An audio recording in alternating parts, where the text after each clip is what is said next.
There we have it. I'd like to thank Coach Harry Mahesh from the Pilot Mound Hockey-Academy female varsity squad, who joins us from Calgary.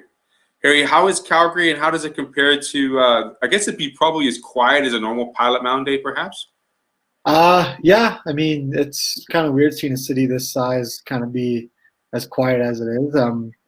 But it's kind of a good thing that like I was saying before, that people are respecting this social distancing, and so as weird as it is, people are doing the right thing. So I guess we can accept that and live with that and appreciate that. Absolutely. The buzz around big cities, NHL cities, would be experiencing playoff hockey today, the first round, and what it seemed like we had, I believe, 4 or 5 teams in Canadian markets in the playoffs or in a playoff spot. You'd probably be getting a little more excited thinking you'd be watching hockey on TV right now. Oh yeah, for sure. I mean, today was supposed to be the official first day of playoffs, and just the buzz of that first day and the 4 games, and the first week of playoffs, I think, is usually the most exciting. I know if you have a team that you're cheering for going far, but if you're kind of just a neutral fan and enjoy hockey, the first round is by far the most exciting. And yeah, you definitely missed that, especially being here in Calgary. They were definitely in a tight race, and the way things ended up, they should have been facing Edmonton. So, I think Alberta. Exactly. So I think it would have just added to everything going on with it. The Jets were obviously in a tight race till the end. Personally, I think they would have got in. So you'd be feeling some buzz out in Manitoba as well too. So it's too bad. And at the same time, we should still be at the rink, doing our spring skates. So that whole atmosphere is gone, and it doesn't feel like it's going to come back really anytime soon, which is just tough. Yeah, that's the tough thing. I mean, you talk about big markets, mentioning like Calgary and Toronto, for example, not having live sports until July 1. You talk about the rink. How weird is it knowing that rinks are closed? Like, you'd be having spring skates, development camp. You'd be back in Pilot Mound getting ready for that. How awkward is that right now for you, feeling as a head coach? Very. I don't remember a time where I was ever not allowed to just go to a rink, especially when you're in a city and there's ice all year. I mean, it feels, it's kind of scary to think that, I don't know the next time or the last time, I was in a rink. And, this is a time of the year where obviously recruiting is big. So it's important to get eyes on players playing. But, I mean, it's one of those things where, nobody at the rink, nobody's sneaking in an advantage, so everybody's in the same boat. So I don't want to say it makes it easier to know that everybody's in a tough spot, but that you can kind of share the misery and kind of pick each other up, I guess. And it's a rare spot where as much as your rivals outside or inside the rink, you kind of come together at moments like this and try to help each other out. As much as we see you, Harry, behind the bench and you're vocal around the players during the games, what are the behind the scene things you're doing currently to kind of get ready for that next upcoming season when it actually starts? Well, the hardest part, what I'm doing mostly is the recruiting side, and the biggest thing is trying to just get information. I mean, people are free. Oh, I think they're free, but people are at home. So you're trying to reach out, but at the same time, you're trying to do it as respectfully as possible.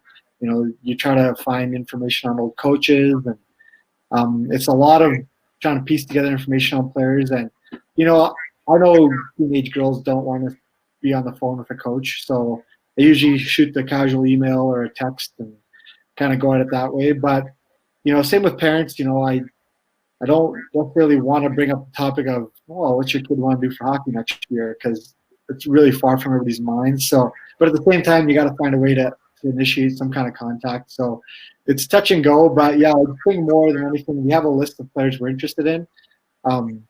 Obviously, spring camp would have been big in terms of seeing them live and kind of ranking them and placing them and seeing where they fit in. So, especially for us being a big year in the prep level, you don't want to. You want to do as much thorough detail on the players as possible, but you accept that there might be a couple players that you're going to have to really rely on reliable resources for. You mentioned that live perspective, Harry, of a player, and I think back when I was in high school and sending out videotapes and, promo tapes of trying to who I am, right? And how that's changed. I mean, social media has changed that drastically. Has it made your job a little bit easier knowing that there is more video or more information for a player available online? Or has it made it more of like a scrutiny for you as a person developing a ranking system for the players you're interested in? It's it's nice to have resources like video. Video for me is just kind of the initial look, the movement, the skating, just to kind of have somewhat of an idea.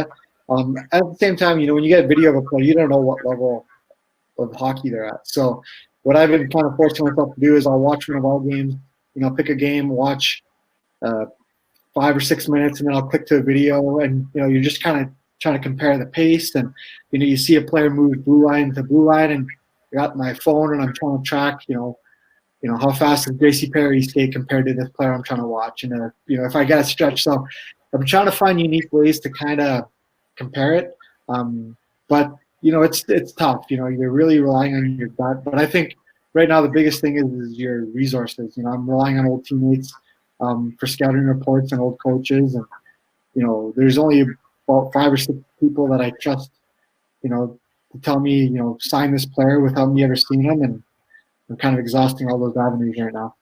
It's like having 32 medical guys send in questions to watch Tua, and your own medical staff can't give Tua a proper look, right? Exactly. It's the risk. You take a chance. That's probably a little bit of a bigger chance when you think. Obviously, yeah.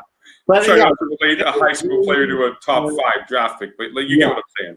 And sometimes the resource says, "Well, I watched them play a year ago," and and then there's a whole year of development that you don't know, and it's you got to go with your gut. Hopefully, there's a chance sometime in the summer to get back on the ice, and if you have a list, everybody's gonna be eager to be back on the ice. So I think you're gonna get a flood of tryouts and all that stuff coming in. So we got to be patient, but at the same time, you can't be too patient. It's going to be a huge rush, I think, once everybody realizes we have this self-isolating mandate lifted, right, where everyone's going to want to rush out and do everything. When it comes to getting that organized, when you're looking at a player before you've met them, would you take skill over maturity over potential to develop? What are your main focus or foci you're looking at for a new potential player to come to Pilot Mound? For an academy setting, I think the first thing I'd look for is how committed is that player. It's a little different than your AAA when you're living at home and you're not, on the ice as much. If you're going to commit to the Pilot Mound Academy, it's all day, every day. So if the drive's not there, you could take somebody with a lot of skill, but if October, November they check out, well then, it's not any use to you. So if there's a kid who wants to come, is fully committed, and they don't just stay the same old, yeah, I want to be there, but if you can just tell with certain players that they don't care who they offend, they're just there to get the job done, and that's the hardest thing to find, without meeting somebody, and it still takes a while to develop that and see if they're just all talk or if they actually mean it. That's what I look for the most when I'm recruiting a player, and that takes the most time to see. But skating, at this level, skating is so important. So I'll take that into consideration. Smarts, it's really hard to pick one skill because you think you have and you don't, and you can have somebody who knows all the plays but can't execute them, and then you have somebody who doesn't know any of the plays but is very creative, and it's tough. It's like putting together a puzzle here, but you're kind of dealing with the blindfold on. You talk about players that drive. I remember dealing with a lot of players as a coach from all over Southern California. That drive and the maturity to want to be there. Was there, is there a question or a conversation that you'd like to have, or like a quirky test, like a Wanderlic test that they offer sometimes?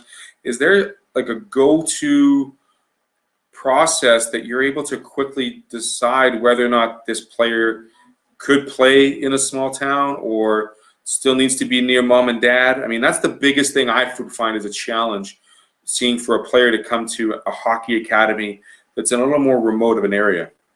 You know what?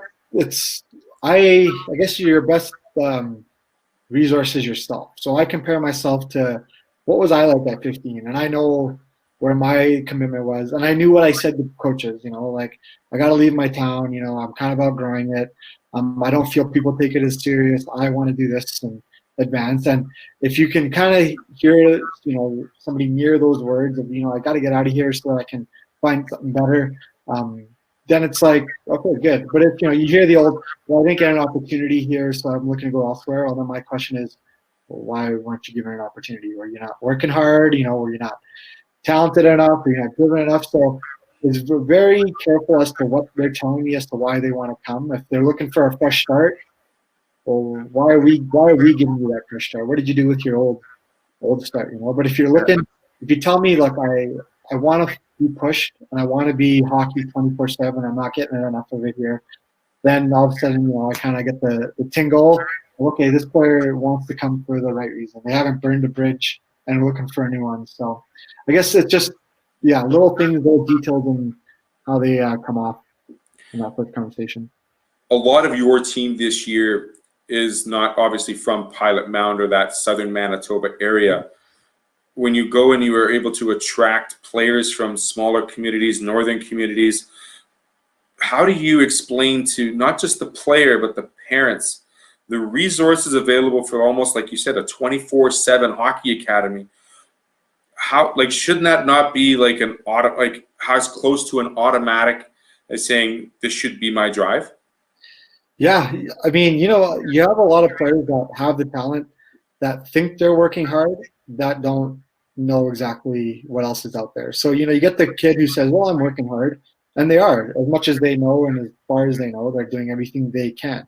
But there's always a lot more. So some of those kids, it's great to see them. They come in and they go, oh my goodness, I thought I was the top dog, big fish, small pond type thing. And then they come here and some thrive. Honestly, some go, okay, I really want this and I'm going to do good. And others kind of go, no, this is too much. I would rather be the big fish in a small pond. And I've seen that in both years I've been there. People shy away and they'd rather be the star in their local newspaper than take a chance of, really putting themselves out there. And, it's easy to say, you have the sales pitch and this is the place to be, but this is not only a full-time commitment, it's a financial commitment too. And one of the things I tell the kids is somebody out there is working their, rear end off for you to be here. And if you're going to waste it, then don't be here. It makes me cringe to know that the hard work that, goes behind putting kids in hockey. And honestly, I think a lot of parents sacrifice more than they should for some kids. I know parents will do anything for their kids, but I want to be the one to be like, kid doesn't have the drive to match the dollars that are going into this, so it's not for them, Yeah. Yeah. I remember there was a phrase, or there was a meme I saw last week where it said, if you're a player and you're worried about your playing time on the ice, you should really be worrying about the practice time and your effort time you're putting before you worry about your playing time. We'll talk about that with some of the current players you had this past year coming up. Let's take a quick break. Harry's going to join me. We'll talk about this past season with the team. We'll be right back. Sounds good. And we're back here with Harry. We're going to talk about this team, and we talk about the commitment level with some of these players. Let's talk about your goaltender. I mean, Heaven got an amazing award, not from the hockey community, but also from the Aboriginal communities, being the top high school Aboriginal player. Is that correct? Did I say that right? Yeah. For females, which is a fantastic award to be received. She's been your backstop the entire year. How have you seen her progress, not only on the ice, but off the ice? I think the biggest change with her was off the ice. I mean, she came in a great goalie and she left a great goalie. But, when I first met her, she started at her shoelaces. She'd kind of give you a half smirk. Her mom did most of the talking. And then a month in, you thought you were looking at somebody completely different. And that usually when a kid gets more comfortable off the ice, they tend to get more comfortable on the ice. I didn't really push her a lot because she had a big responsibility early on. So I kind of just wanted her to get comfortable. Goldie did a lot. But it was around the time we were in Winnipeg in end of January, where I think we had a couple goalies, 3 backups, and she was just kind of getting down, getting burnt out, and that was the first time I really told her, you know what, you got to get your what together, because you know what you are to this team, and I'm not going to sugarcoat it, but we're not going very far with our show. And then after that, our relationship kind of became more player-coach. I wasn't so complimentary of her as I was early on, because I think she outgrew that comfort level a little bit. She got to the point where I wanted her to be relaxed and focused, and then pull her back in when she got a little too relaxed. So I think coming into next year, she knows what to expect from me. She knows what she means to this team. Her off-ice commitment, I mean, she's a natural. She does work at her ability, but when she really finds another gear to be that person who doesn't want to leave the gym, she's going to be, on another level. And that's kind of, what I'm getting out of her. She's got all the abilities. Is she the hardest working? No, she'll tell you that straight up. But when she becomes the hardest working, it's going to be scary. And that's what I'm trying to tap into with her. Gracie Perry was also up for a CSSHL award. She came a runner-up. For her graduating this year, what are you going to miss most about her tenacity on the ice and her, for lack of a better term, her fun-loving criminalness off the ice? You know what? You can't really teach that drive. More than anything, that's the one thing coaches don't want to stress, and she brings it. So for me, it was great to have her in the lineup because, my first year coaching, I didn't really compliment her a lot, because she'd just go out there and do what she was supposed to. And I said, good. Like, you don't need a compliment for doing your job every time. This year with a younger team, I made sure to highlight her a little bit more. And it was never the goals. It was never the stats. It was always the work. Look how hard she works. Look at this, and a year ago, I had her and I had Hannah DeRoche, and it was always like they play because they work hard. It doesn't matter how pretty it looks. If you're giving it your all and you have the cardio and you have the stamina to be out there, you're going to play. And as a coach, I think you can always, highlight that, because kids don't want to.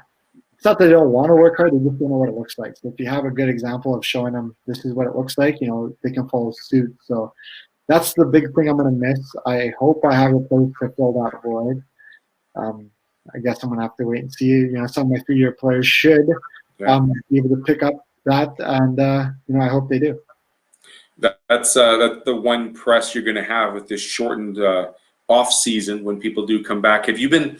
The last thing I want to ask here before I let you go is, have you? I mean, it's amongst this situation we talk and we say how hard it is to think about hockey and being at the rink, and this is your opportunity to improve yourself amongst everything that's going on. Have you been able to have a chance to really keep in contact with some of the players, the other coaches perhaps, and what have those messages been over the last couple of weeks with them? Just kind of checking in to make sure, first and foremost, their schooling is getting done. I know that was kind of up in the air with the Manitoba extending their, not cancellation of classes at school a little longer. So just making sure, hey, look, you got to get your school work done. And I'll be honest, like I tell them, be as active as you can. But that being said, I know there's going to be some that are going to do as much as they can, and there's going to be some that haven't left the couch. And you know what? They'll all tell me they work out. So it's one of those things where I know kind of what I'm being told, and I know what to expect. And you can't really be mad at them. You can't really blame them. This is unique time for everybody. But like I said, I don't call them often. Like they don't want to be on the phone with me every day. So shoot them a text, see how they're doing. If they need anything, I'm available. It seems like as long as they're all safe, that's number one priority. Then schooling, and then go for a walk, go watch some video, make your player resumes. If you're coming back next year, get organized, get your school list ready, so we can start promoting you to colleges, sooner than later. And then you hit that on the nail, because some of those players are going to be, you have a larger graduating class potentially next year compared to this year. That next level is what this academy story is really about, because like we talked to Rod a couple of weeks back ago, and he said that is his main objective, is to be able to give this opportunity to student athletes to get to the next level that they would not have had should they have stayed home. How important is it to really now be able to take this time and prepare the behind-the-scenes stuff so that when you're ready to get on the ice, you're good to go? It's really important. I'm going over a lot of video to see systems and stuff we did that worked, that didn't work. Trying to find, line combinations with what we have coming back. But, I'm always trying to improve as much as I can as a coach, and that's a lot of video, watching online seminars and conferences. And, basically just, a good coach is always prepared. So even when you think you have all the answers, you got to find a way to kind of debunk your own theories and, question yourself and come up with new things. And the worst part is you don't know if they're working out until you try them on the ice. So you have a lot of ideas and you kind of sift through them. And then, I think what a lot of coaches are going to do when they get back is they're going to overdo it. They're going to try to cram everything into once and, start off too hard. But, kids haven't skated for 2 months. That first practice is going to be like they're learning how to ride a bike again. So, you're going to really slow it down. Most seasons start off that way anyways, but it's going to even have to be dialed back just in terms of safety and injury of, players trying to do too much too early. Yeah, the preparation off ice and pre-season is now more than ever imperative to make sure that injury is not one of the priorities to take care of take the body out. Harry, I want to thank you very much for your time. I really appreciate it. Staying safe, staying well in Calgary. I'm sure your significant other is enjoying this time with you because it wouldn't have happened, I'm assuming. Are you working out 6 feet apart? Are you guys working? She's got she's got a full schedule from the time she wakes up till the time she goes to sleep. It's schooling. They're doing online practices for wrestling. I don't know how that works. I don't really. You grab the laptop and you kind of put it into a figure four, or you? Yeah, I'm not sure. You have pile drive. Did she practice any pile drivers on you or atom bombs or no? Well, we don't have a proper setup. She would love to try, but we're trying to make it work. But she's busy. She's kind of. We kind of have 2 rooms we rotate, sharing and to avoid each other as much as possible. And right on. Try to keep it. I'm enjoying the moves, the tombstones and whatnot. I'm performing on my 7-year-old. He's enjoying that. So I understand that you during Halloween had a great little story of dressing up like wrestlers. We got into that earlier. We won't bring it back. We won't hash it out again. But Harry, I want to thank you very much. Stay safe. Keep in touch with the kids. If there was one message you had to give to your players and future players in this time, what would it be? Just don't fall into a rut. This is going to end. Nobody knows when, how soon, how late. Keep yourself in a position that if it was able to end tomorrow, you'd be ready to pick up where you left off best you can. And ultimately, just, stay safe. Nobody's trying to sneak in an advantage. Don't do anything thinking this is the time to get ahead. Just, take care of what needs to be taken care of. Perfect. Harry, I thank you very much. Pilot Mound Hockey Academy, a show with Coach Harry Mahesh. Great message. We'll hopefully get to chat with you sooner than later and see the skates on instead of the sneakers. Thanks very much. Yep, thank you.